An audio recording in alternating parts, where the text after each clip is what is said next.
I'm so excited to have Simone on the podcast today. We're going to be talking about self-care strategies for women over 40 because we know that life gets busy and chaotic. And how can we still take care of ourselves and prioritize our health during this time? Hi, friends, and welcome to the Healthy Beyond 40 show. I'm Michelle, mama 4 and military wife, and I'm passionate about helping women get healthy from the inside out so they can feel better and live their best life. Do you feel like you're struggling to lose weight and get in shape? If you're ready to develop healthier habits, exercise consistently, and lose weight sustainably, then you're in the right place. I combine my expertise from my doctorate in physical therapy to my experience as a health coach, personal trainer, and yoga teacher to bring you actionable steps for a healthy lifestyle. No magic pill here, so lace up those shoes and get moving. So, Simone, welcome to the show, and tell us just a little bit about yourself and who you are. Hi, Michelle. Thank you. My name's Simone Thomas. I live and based in the UK. I'm a mum of 2 boys, aged 8 and aged 7. And in my professional life, I'm an award-winning authority, wellness speaker, and advocate for all things that will link to hair health, skin health, gut health, and general well-being. When I was younger, without really knowing that this is what I was going to go into, I had various health issues when I was younger. I had hair loss from a very early age. So what I'd gone through in my mid-teens made me go down the path that I am now. Yeah, to definitely seek wellness. Yeah, Very absolutely. much. My 8-year-old is a diabetic as well. So the last 2.5 years has been very much about his well-being, mental well-being, as well as managing his diabetes on a day-to-day basis, as he's a child of an age where he's not able to self-manage yet either. Yeah, and type 1 diabetic. So for those listening, that means they're insulin dependent. It's an autoimmune disease versus the type 2 diabetes. That's more of a lifestyle disease that people get when they're older. Definitely harder to manage and so hard. I know a couple of friends who have experienced that with their kids, and I just can't imagine. So I'm sure that's going to go into this next question. So I know you've had some struggles and some hard times. And can you just share a little bit about that so we can get a good picture of you and where you come from? And then we're going to all relate this to self-care, and because so many of us have these hard things in life, and how can we still take care of ourselves? So when I'm ever talking to anybody, I always do it in 10-year blocks and look at any trauma, any grief, any illnesses that have occurred. And every 10 years of my life, there has been something. So the first 10 years of my life, unfortunately, my father passed away in Saudi Arabia in a car accident. And then my 10s to my 20s, my mother was diagnosed with motor neurons disease. By the time I was 30, or before I was 30, my mother had passed away. And then my 30s into my 40s, just relationship that had failed. I packed my bags as such and left with my 2 boys. Ashton obviously becoming unwell with diabetes, but he also has ADHD and ODD. So it's a bit of a moving part with him as well. But every 10 years, there has definitely been something that's come knocking at the door. And I always say it's something that's come knocking that I've not invited or I've not welcomed. It's been outside of my control. I haven't been there with big party balloons saying, yeah, come on in. It's just occurred. Yeah, absolutely. And I loved how you said that some things are in our control, but like those big things you shared are out of our control. And bringing it back to, if it's out of my control, what can I do? And how can I perceive this event? How can I change my thoughts? How can I work through this? And how can I still take care of myself? So when there are some things, when you were in some of those hard times, especially as you were an older adult, what are some things that you really had to be intentional about when it came to your health and taking care of yourself? I think with my mother, because she had motor neurons disease, but it came from a very hard place in the sense of my stepfather was very abusive. And that's how my mother then, unfortunately, we're led to believe, ended up with motor neurons disease because of her being beaten basically black and blue, and a lot of head trauma that she had gained over that relationship. That it taught me a lot about resilience and being in charge of yourself. And I think that also comes from when my father had died. Our life changed overnight. My father and my mother weren't together when my father had passed, but they were still on very good speaking terms. They had just separated because my father was out of the country a lot, and my mum was obviously doing the role of the mother and the father, and I think she struggled. And I remember when he died, everything changed, and that was a massive learning curve for me without me realizing that I became probably too independent and too I will do it and not ask for help, which I'm only now in my mid-40s realizing that we do need to ask for help, but it's what's made me very determined. Yeah. And so, especially when it came, let's use your son, finding out he's a type 1 diabetic, and that requires a lot of care, especially at first. So during that time, how did you care for yourself?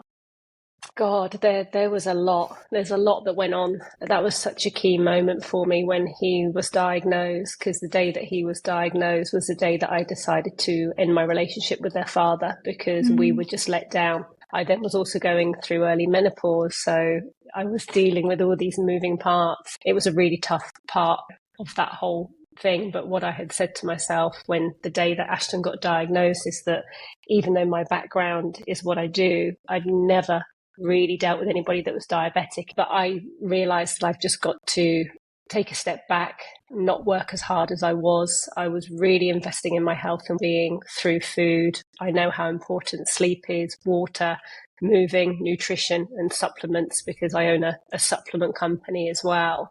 But a lot went out the window. I took my foot off the pedal with business. It wasn't important to me anymore. All the things that were really weren't anymore. The material things, it was just a complete mindset change, personality change as such for myself as well, that you've got this 6-year-old boy that's absolutely petrified of needles and you're having to pin your own son down. And mentally, that destroys you as a mother as well as physically, because you're seeing the pain that they're going through. And then also the anxiety and the fears that come from their little minds of, wow, I've got this illness and this disease, and if I don't do this, I could die. And that's a lot to put on a child, and even adults struggle with diabetes. That is so much, so hard. And I just want to highlight the one thing it was letting go of or pulling back was not working as hard at work, realizing it's not important. And when we're in really hard seasons, we always have to think of what do we need to let go of or scale back? Because we typically need more time. We're typically doing things we can not be doing, even though sometimes we think we need to. And then you said you still kept prioritizing your sleep, your movement, your nutrition, taking supplements, those basic things to really care for your health. So I can't even imagine how hard that is mentally on you as a mom, but then also you holding that space and having to care for your son who's having fear and anxiety of this. So what did you do to really take care of yourself mentally? Do you do meditations? Did you see a therapist? Yeah, so I do a lot of reformer Pilates. That's my release for me. I really enjoy the weights on the bed compared to mat Pilates or yoga. I've recently just moved to Yorkshire 7 months ago, but prior to that, when my son was diagnosed, I lived on the coast. So it would be early morning walks, afternoon walks, listening to podcasts, listening to music. I find that a massive release. And just switching off from the world. I'm very quiet. No one will know where I live. I don't have a doorbell. I don't have a landline.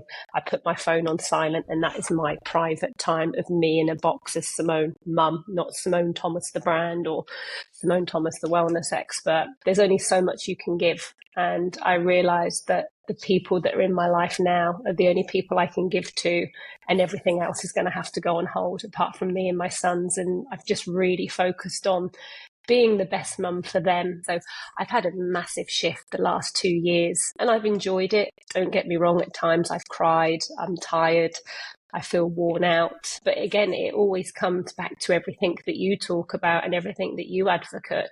It's sleep, hydration. What you're putting in is what you will get out. So I know if I've had a bad evening and poor sleep, if I go and have a can of Coke and 4 coffees, I know what I'm going to look like for the next 3-4 days. My face is going to be puffy. I'm going to be irritable. I'm just not going to be feeling great. Where if I take my probiotics and I take my collagen and I drink my water and I eat great food, I can take on the world. I can deal with 3 hours sleep. So I'm massively aware that I've got to constantly keep fueling my body. And it's a bit like you wouldn't put diesel in a Ferrari. So I've got to treat my body like a Ferrari and look after it. I love that example. And really just the words like fueling my body. I like to say that like food is fuel, it's nourishment. Yeah. And are we really thinking about what nourishes our body? And you also really highlighted that I think a lot of people aren't aware of is what actually makes my body feel better. When I sleep, do I really understand the impact that has? Or when I'm drinking water or getting enough protein or whatever it is, do I really understand the impact that these things have? Those lifestyle things are completely within our control. And also, as you were talking, I want to highlight, I loved how you used this phrase, switch off from the world, because I think it's so easy with our phones, our internet, to be so connected. And a lot of times that over connectedness with things we don't need to be connected to really drains us and takes us away from those things that really matter. And just like you're highlighting, your family, your kids is what's important. And I would imagine for a lot of people listening, that's what's important for them. And are we actually doing things that are showing that? Is that what it looks like in our life? That is our priority. That is what is most important. And being able to do like those walks outside, listening to music.